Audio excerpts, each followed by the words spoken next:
Hello friends, welcome back to my channel. I hope you good and healthy. तो friends, आज मैं आप लोगों के लिए एक लेसन प्लान लेकर आई हूँ, यानी कि पाठ योजना, जो कि पाठ योजना 3rd है।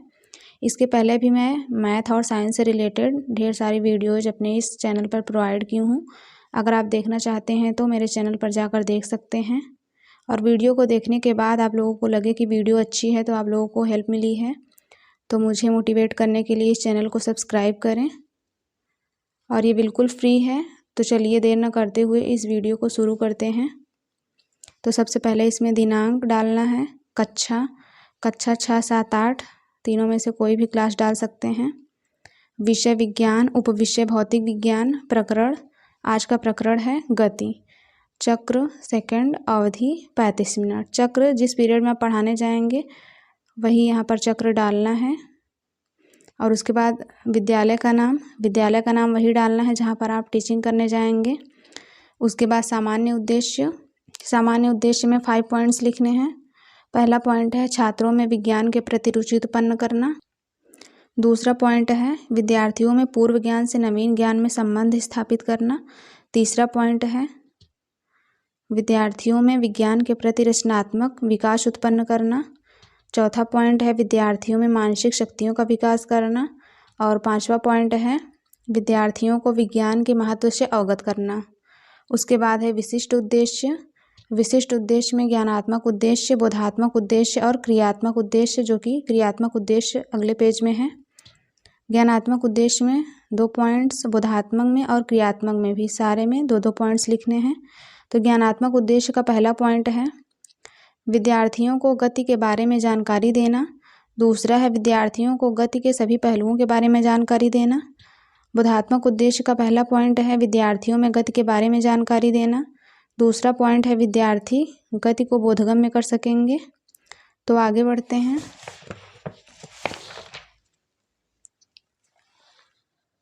क्रियात्मक उद्देश्य, विद्यार्थी इस पाठ के ज्ञान से भविष्य में आने वाली कठिनाई का सामना कर सकेंगे। दूसरा पॉइंट है विद्यार्थी इस पाठ से प्राप्त ज्ञान को अपने जीवन में प्रयोग कर सकेंगे। उसके बाद है सहायक सामग्री, श्यामपट्ट, चौक, डस्टर, चार्ट इत्यादि कक्षा उपयोगी सामग्री। उसके बाद है पूर्व ज्ञान, विद्यार्थी को गति के बारे में सामान्य जानकारी है। उसके बाद 5 कॉलम्स बनाने हैं जिसमें लिखना है शिक्षण उद्देश्य एवं विशिष्टीकरण, छात्राध्यापिका क्रिया, विद्यार्थी अनुक्रिया, शिक्षण बिंदु।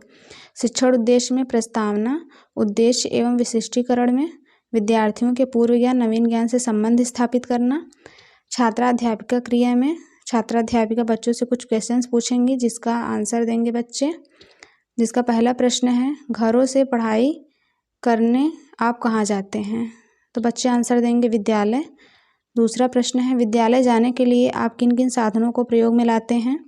तो बच्चे आंसर देंगे साइकिल, बस, टुक टुक। तीसरा प्रश्न है साइकिल को पैदल मारने पर इनमें क्या होने लगता है? तो बच्चे आंसर देंगे गति। और चौथा प्रश्न है गति से आप क्या समझते हैं? ये समस्यात्मक प्रश्न हो जाएगा। बच्चे यहाँ पर मौन हो जाएंगे और यहीं से आपका प्रकरण निकल कर आ जाएगा। तो आगे बढ़ते हैं।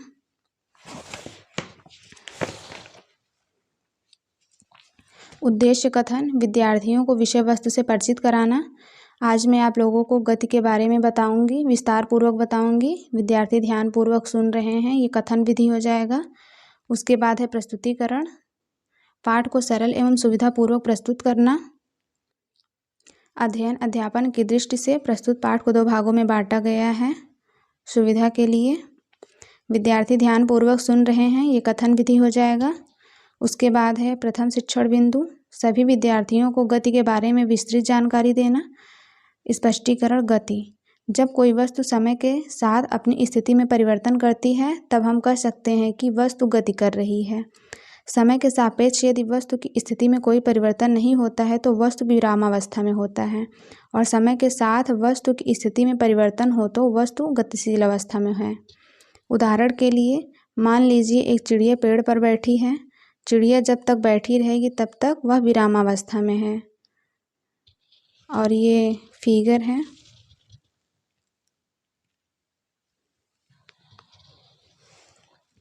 उसके बाद आगे बढ़ते हैं। विद्यार्थी ध्यान पूर्वक सुन रहे हैं, ये श्यामपट्ट कौशल हो जाएगा। तो इस स्पष्टीकरण का भी आगे भी है। चिड़िया पेड़ से उड़ेगी वह गतिमान, चिड़िया पेड़ से उड़ेगी वह गतिशील अवस्था में आ जाएगी। जैसे चलता हुआ व्यक्ति, दूर जाती हुई गेंद, गतिमान वाहन आदि।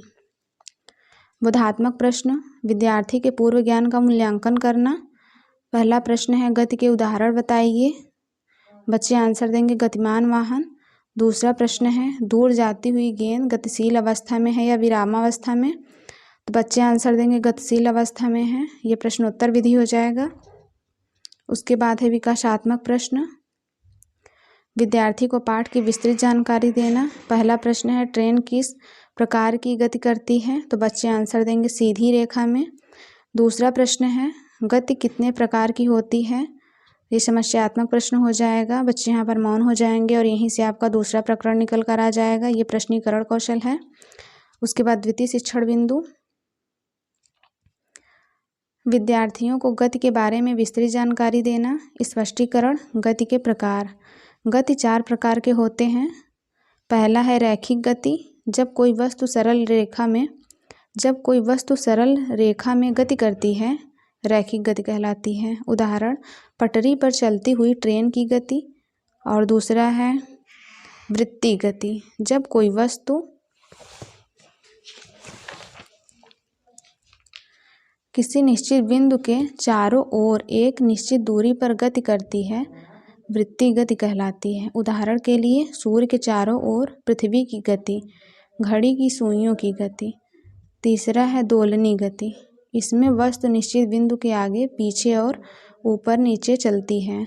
उदाहरण के लिए सिलाई मशीन की सुई की गति, घड़ी की पेंडुलम की गति। चौथा नंबर है आवर्त गति, इसमें वस्तु अपनी गति को समय के निश्चित अंतरालों पर दोहराई जाती है। उदाहरण झूला झूलते बच्चे की गति। उसके बाद है बोधात्मक प्रश्न, विद्यार्थियों के ज्ञान का मूल्यांकन करना। पहला प्रश्न है गति कितने प्रकार के होते हैं, तो बच्चे आंसर देंगे 4 प्रकार के। दूसरा प्रश्न है सूर्य के चारों ओर पृथ्वी की गति कैसी होती है, तो बच्चे आंसर देंगे वृत्तीय गति। ये प्रश्नोत्तर विधि हो जाएगा। उसके बाद है श्यामपट्ट कार्य, सभी विद्यार्थियों के प्राप्त ज्ञान को पुनः स्मरण करना। ये श्यामपट्ट कार्य है, विद्यार्थी ध्यानपूर्वक देख कर लिख रहे हैं, ये श्यामपट्ट कौशल हो जाएगा। तो आगे बढ़ते हैं। निरीक्षण कार्य, विद्यार्थी अपनी उत्तर पुस्तिका में श्यामपट्ट का सारांश उतारेंगे। छात्रा अध्यापिका छात्रों को श्यामपट्ट सारांश अपनी उत्तर पुस्तिका में साफ, सुंदर और शुद्ध शब्दों में उतारने का आदेश देगी और स्वयं घूम घूम कर कक्ष निरीक्षण करेगी। विद्यार्थी अपनी उत्तर पुस्तिका में श्यामपट्ट के सारांश उतार रहे हैं, ये निरीक्षण कार्य हो जाएगा। उसके बाद है पुनरावृत्ति प्रश्न, विद्यार्थी संपूर्ण पाठ को एक साथ पुनः स्मरण करेंगे। पहला प्रश्न है पेड़ पर बैठी चिड़िया किस अवस्था में है, तो बच्चे आंसर देंगे विरामावस्था में है। दूसरा प्रश्न घड़ी की पेंडुलम की गति किस प्रकार की गति है, तो बच्चे आंसर देंगे दोलनी गति।